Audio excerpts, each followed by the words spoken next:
Hey, this is Dr. Mark Richard, orthopedic surgeon at Duke University.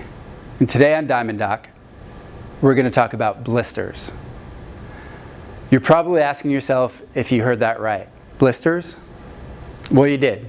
Finger blisters have become an increasingly common source of disability in missed games. Pitchers are, of course, more frequently affected.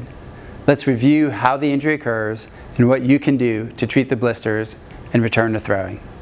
Looking at the data, more players in the major leagues have missed playing days recently for blisters than over the previous few years.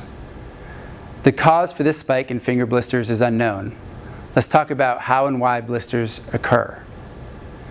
Blisters are caused by the friction between the ball and, more specifically, the seam of the ball and the fingers. They occur most commonly on the long finger because it is the last to contact the ball during a fastball. The index finger and the thumb are actually commonly involved as well. Pitchers are more prone to blisters because of the frequency and effort with which they throw. The repetitive nature of this activity causes focal irritation and skin breakdown. If the force is chronic, repetitive, and low intensity, the friction causes a thickening of the outermost layer of the skin, resulting in a callus. If the friction is acute, repetitive, and a higher intensity, the friction shears layers of the skin against each other, causing a reactive fluid to result, and therefore forming a blister. So how do we treat them? The military was historically very interested in the treatment of blisters in order to minimize the downtime experienced by soldiers from foot blisters during marching exercises.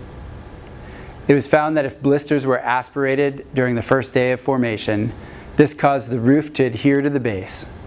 It also resulted in a decreased infection rate, less pain, and quicker healing. If the blister has already ruptured, treatment depends on whether or not there is a roof. If the skin is present, it can be treated with a Neosporin ointment or a Vaseline with a covering applied. If the blister is raw and unroofed, a protective layer such as second skin is added, and the described treatment is delayed by a day. So how do we prevent blisters?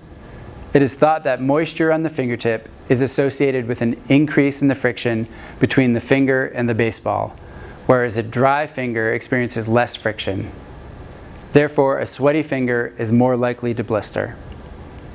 Pitchers have all kinds of tricks for trying to dry the fingers, such as applying talc or burying their hand in a bag of rice between innings. Remember to know the rules before pitching in a game with an ointment or a foreign substance on the finger. And if you feel a hot spot starting, rest to avoid the creation of a blister. Do you have other questions about blisters from pitching? Please respond in the comments and ask your questions using the hashtag USABmailbag.